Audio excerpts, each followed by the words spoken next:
નમસ્કાર વિદ્યાર્થી મિત્રો, આજના વિડીયોમાં આપણે જોવાના છીએ ધોરણ 11 મનોવિજ્ઞાન વિષયનું. કયા વિષયનું? તો કે મનોવિજ્ઞાન વિષયનું દ્વિતીય પરીક્ષા માટે બ્લુપ્રિન્ટ અને પ્રશ્નપત્રનું પરિરૂપ. તો વિદ્યાર્થી મિત્રો, આ વિડીયોને અંત સુધી જુઓ અને વિડીયો પસંદ આવે તો જરૂરથી વિડીયોને લાઇક કરજો. અને આપણી આ યુટ્યુબ ચેનલ ઉપર પહેલીવાર આવ્યા હોય તો જરૂરથી ચેનલને સબસ્ક્રાઈબ કરજો. તો ચાલો વિદ્યાર્થી મિત્રો, સંપૂર્ણ ધોરણ 11નું મનોવિજ્ઞાન વિષયનું બ્લુપ્રિન્ટ જોઈએ અને તમારું પ્રશ્નપત્રનું પરિરૂપ કેવું આવશે તેના વિશે પણ આજના વિડીયોમાં વાત કરવાના છીએ. તો ચાલો હવે આગળ વધીએ. તો સૌપ્રથમ તમે જોઈ શકો છો કે દ્વિતીય પરીક્ષા માટેનું છે અને પ્રશ્નના પ્રકારની વાત કરીએ તો કે હેતુલક્ષી પ્રશ્નો કેટલા પૂછાશે?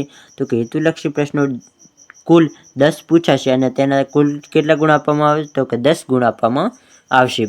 અતિ ટૂંક જવાબી પ્રશ્નોની વાત કરીએ તો કે અતિ ટૂંક જવાબી પ્રશ્નો 8 હશે, જેના તમને કેટલા ગુણ આપવામાં આવશે? તો કે 8 ગુણ આપવામાં આવશે. બીજા ટૂંકા પ્રશ્નો કેટલા હશે? તો કે 4 પ્રશ્નો હશે અને તેના તમને કેટલા ગુણ મળશે? તો કે તેના તમને 8 ગુણ મળશે. લાંબા પ્રશ્નોની વાત કરીએ તો કે લાંબા પ્રશ્નો 4 હશે, જેના તમને કેટલા ગુણ આપવામાં આવશે? તો કે 12 ગુણ આપવામાં આવશે. તો આ રીતે વિદ્યાર્થી મિત્રો તમને પૂછાશે. પછી આગળ છે નિબંધ પ્રકારના પ્રશ્નો, એટલે કે થોડાક મોટા પ્રશ્નો, જે તમને 3 પૂછવામાં આવશે, જેના તમને 12 ગુણ આપવામાં આવશે. આમ ટોટલ તમારા પ્રશ્નપત્રમાં તમને 29 પ્રશ્નો જોવા મળશે અને તે તમારું 50 ગુણનું પેપર હશે. આ રીતે જ વિદ્યાર્થી મિત્રો સમજી લઈએ કે વિભાગ એમાં તમને કેટલા પૂછાશે? તો કે 10 પ્રશ્નો હશે. કેટલા? તો કે 10 પ્રશ્નો હશે અને 10 પ્રશ્નોના 10 ગુણ વિભાગ એમાં.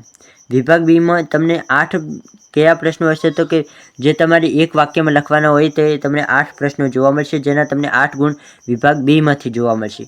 ટૂંકા પ્રશ્નો જે વિભાગ સીમાં પૂછાશે, દરેક પ્રશ્નના 2 ગુણ, એટલે કે 4 પ્રશ્નોના જવાબ લખો એટલે 8 ગુણ તમને તેમાંથી મળશે.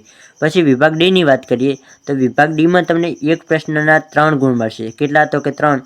આમ તમે 4 પ્રશ્નોના જવાબ લખશો એટલે 12 ગુણ મળશે. નિબંધ પ્રકારના પ્રશ્નોની વાત કરીએ તો નિબંધ પ્રકારના પ્રશ્નો કેટલા પૂછાશે? તો કે 3 અને દરેક પ્રશ્નના 4 ગુણ. તો એક પ્રશ્નના 4 ગુણ, તો કે 3 પ્રશ્નોના 4 તારી 12 ગુણ. તો આ રીતે તમારે વિભાગ એ, બી, સી, ડી અને ઈ આટલા પ્રશ્નો પૂછાશે. વિભાગ એમાંથી 8 પ્રશ્નો પૂછાશે. વિભાગ બીમાં 4 પ્રશ્નો પૂછાશે. વિભાગ સીમાં 4 પ્રશ્નો, વિભાગ ડીમાં 4 પ્રશ્નો અને વિભાગ ઈની વાત કરીએ તો વિભાગ ઈમાં 3 પ્રશ્નો પૂછાશે. હવે આગળ વધીએ વિદ્યાર્થી મિત્રો, પ્રકરણમાંથી કયા પ્રકરણમાંથી કેટલા ગુણનું પૂછાશે તે હવે જોઈએ. તો કે ક્રમ, અહીં પ્રકરણના ક્રમ આપેલા છે, અહીં પ્રકરણનું નામ આપેલું છે અને અહીં ગુણ આપેલા છે. તો કે પ્રકરણ 1 જેનું નામ છે મનોવિજ્ઞાન એક વિજ્ઞાન, તેમાંથી તમને 3 ગુણનું પૂછાશે. પ્રકરણ 2 અભ્યાસ પદ્ધતિઓ, જેમાંથી તમને 4 ગુણનું પૂછાશે.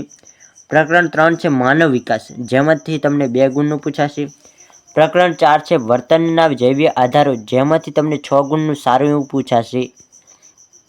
આગળ વાત કરીએ પ્રકરણ 5 તો કે બોધાત્મક પ્રક્રિયાઓ, જેમાંથી તમને 6 ગુણનું પૂછાશે. પ્રકરણ 6 સ્મરણ અને વિસ્મરણ, તેમાંથી તમને સૌથી હાઈએસ્ટ 12 ગુણનું પૂછાશે. તો વિદ્યાર્થી મિત્રો તમારે સૌથી વધારે કયા પ્રકરણ ઉપર ભાર આપવાનું? તો કે સ્મરણ અને વિસ્મરણ. પછી પ્રકરણ 7 છે ભાષા અને પ્રત્યાયન, તો તેમાંથી તમને 9 ગુણનું જોવા મળશે અને પ્રકરણ 8 વ્યક્તિત્વ, તેમાંથી તમને 8 ગુણનું જોવા મળશે. આ રીતે તમારે ટોટલ તમારા 10 પ્રકરણો છે, પરંતુ તમારે દ્વિતીય પરીક્ષામાં 8 પ્રકરણો પૂછવામાં આવશે. તો આ રીતે વિદ્યાર્થી મિત્રો તમારી સંપૂર્ણ બ્લુપ્રિન્ટ હશે. અને હવે એકવાર પ્રશ્નપત્રનું પરિરૂપ પણ જોઈ લઈએ. તો કે તમે જોઈ શકો છો કે સૌપ્રથમ 10 વિકલ્પો આપવામાં આવે છે, દરેક પ્રશ્નનો 1 ગુણ.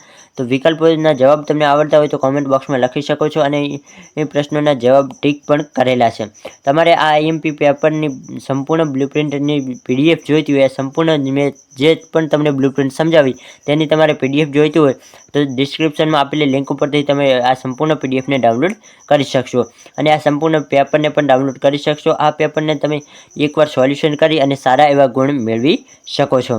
અહીં વિદ્યાર્થી મિત્રો તમને પેપરની સામે નંબર દેખાતા હશે. જો તમારી પાસે નવનીત હોય, ધોરણ 11ની નવનીત મનોવિજ્ઞાન વિષયની નવનીત હોય તો અહીં દરેક પ્રશ્નના સોલ્યુશન આપેલું છે.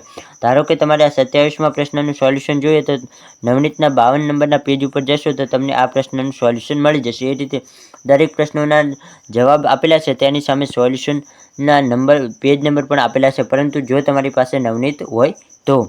તો બાકી વિદ્યાર્થી મિત્રો આજના વિડીયોમાં આટલું.